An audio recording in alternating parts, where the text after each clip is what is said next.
Hello everyone, আসসালামু আলাইকুম। আজকের দিনটা শুরু হয়েছে খুব সুন্দর একটা দৃশ্য দিয়ে। আমার ছোট্ট মেয়েটা বালু দিয়ে খেলা করছে। ওর এই নিষ্পাপ হাসি, বালু নিয়ে নাড়াচাড়া করা, মাটিতে হামাগুড়ি দিচ্ছে, এগুলো দেখলেই অনেক ভালো লাগে। আজকে অনেকগুলো কাপড় পরিষ্কার করেছি, অনেক রোদ উঠেছে। আমার মেয়ের কম্বলটা রোদে দিয়েছি, অনেক রোদ উঠেছে।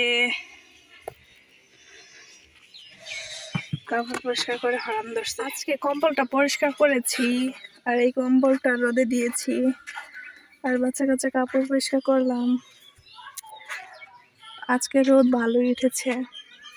গ্রামের সকালের বাতাসে কাপড় নাড়ানোর আলাদা একটা শান্তি আছে। শহরের মানুষ হয়তো বুঝবে না, কিন্তু গ্রামের এই ছোট ছোট কাজেই কিছু আলাদা সুখ লুকিয়ে বাড়ির থাকে। কাজ প্রায় হাফ ওয়াল তোলা হয়ে গেছে সম্পূর্ণ বিল্ডিং এর।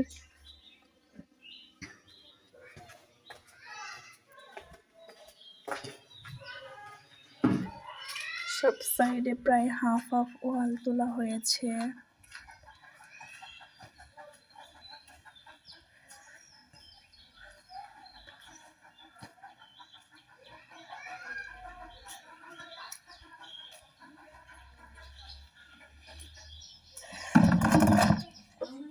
এরপর আপনাদের সাথে শেয়ার করলাম সামান্য কিছু বাজার। এখানে নিয়েছি কাঁচামরিচ আর সামান্য একটু মজা ছেলের জন্য। তারপর নিয়েছি ধনিয়া পাতা, আলু, মূলা, ফুলকপি, সামান্য একটু বাজার। আমি ইদানিং বেশি অসুস্থ হচ্ছি। সুস্থ থাকার জন্য ওষুধ খাওয়া খুবই জরুরি। আজকেও অনেকগুলো ওষুধ নিয়ে এসেছি। এখন আসি আজকে সবচেয়ে মজার আর মুখরোচক অংশে। আজকে আমি রান্না করব আমাদের গ্রামের একটা ঐতিহ্যবাহী খাবার, কচুর মুখির ডাল। এই খাবারটা গ্রামের মানুষের কাছে কতটা প্রিয় তা বলে বোঝানো যাবে না। কচুরমুখী ভালো করে সিদ্ধ করে পরিষ্কার করে নিয়েছি। তারপর এটা ডাউল রান্নার জন্য প্রস্তুত করে নিচ্ছি। গোটা মুখিগুলো এখানে আমি ম্যাশ করে নিয়েছি। তারপর কিছু পেঁয়াজ কুচি করে নিয়েছি, রসুন কুচি করে নিয়েছি, কাঁচামরিচ কেটে নিয়েছি আর কিছু ধনিয়া পাতা কেটে নিয়েছি। তারপর আমি তেল পেঁয়াজ গরম করে নিয়েছি। এখন আমি মাছ কষিয়ে নিব। আমি এখন যে মাছটা কষিয়ে নিচ্ছি, এই মাছটা আমি কচুর মুখির ডাউলের ভিতরে দিব। এখন সব ধরনের মশলা দিয়ে ডাউলটা বসিয়ে দিয়েছি। তারপর কষানো মাছটা আমি এখন কাটা বেছে নিচ্ছি। কাটা বেছে না দিলে ডাউলের ভিতরে অনেক কাটা কাটা হবে, তাই আমার বাচ্চা ডাউলটা খেতে পারবে না।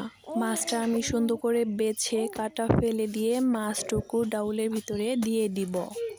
মাছ বাছা হয়েছে, এখন আমি ডাউলের ভিতরে দিয়ে দিলাম। রান্নার সময় চারপাশে যে কি সুন্দর গন্ধ ছড়ায়, তাতেই খিদা লেগে যায়। আজ এই খাবারটা রান্না করে মনটা অনেক খুশি হয়ে গেছে। আমার এই গ্রামের খাবার কচুর মুখির ডাল রান্নাটা কেমন হয়েছে অবশ্যই কমেন্ট করে বলে যাবেন। রান্না শেষ করে এখন আমি চলে এসেছি ছাদে। ছাদটা অনেক নোংরা হয়ে আছে, তাই ঝাড়ু দিচ্ছি। বাড়ির ছাদ মানে একটি উঠান, উঠান তো প্রতিদিনই ঝাড়ু দিতেই হবে। তো আমার সাদামাটা জীবনযাপনে এই ব্লগ ভিডিওগুলো যারা দেখেন তাদেরকে মনের ভিতর থেকে অনেক অনেক ভালোবাসা আর অনেক অনেক কৃতজ্ঞতা। আপনারা সবসময় এভাবে আমার পাশে থাকবেন। আজ হয়তো আমি তেমন সুন্দর কোনো ভিডিও আপনাদের সাথে উপহার দিতে পারছি না, কিন্তু আপনারা যদি পাশে থাকেন অবশ্যই একদিন অনেক সুন্দর সুন্দর ভিডিও আমিও আপনাদের সাথে শেয়ার করতে পারবো। তো আমার ভিডিওটি যাদের ভালো লেগেছে তারা অবশ্যই লাইক দিয়ে কমেন্টে মতামত জানিয়ে যাবেন। আপনারা ভিডিও দেখেন অনেকেই, কিন্তু লাইক করেন না। প্লিজ একটা করে লাইক দিয়ে দিবেন। ঝাড়ু দিতে দিতে আপনাদের সাথে অনেক কথাও শেয়ার করলাম। গ্রামের জীবন, সংসারের কাজ, প্রতিদিনের দায়িত্ব সব মিলিয়েই আমাদের জীবন। এরপর বন্ধুরা শুরু হলো ধান সেদ্ধ করার কাজ। এই কাজটা কিন্তু খুবই পরিশ্রমের। এখানে ধান সিদ্ধ করার জন্য একজন লোক নিয়েছি আর সাথে আমার শাশুড়ি মাও হেল্প করছে। আমাদের গ্রামে সবাই এভাবেই ধান সিদ্ধ করে।